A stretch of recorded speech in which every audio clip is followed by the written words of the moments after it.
The second presentation-based method is audiovisual instruction.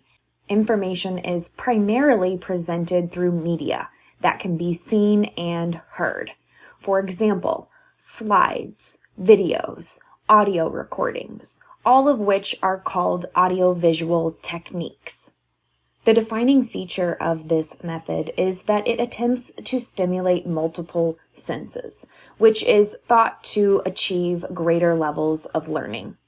Videos in particular can be an effective way to demonstrate step-by-step instructions, as well as a variety of interpersonal skills, like customer service and negotiation, especially when that content cannot be easily replicated in real life.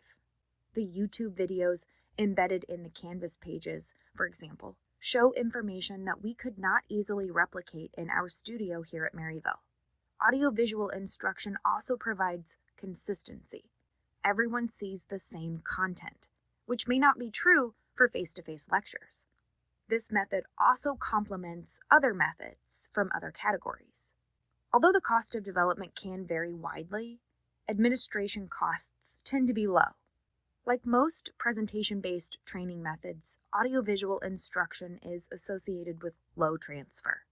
Trainees learn passively, aren't involved, don't have opportunities for practice, feedback, or interaction with others.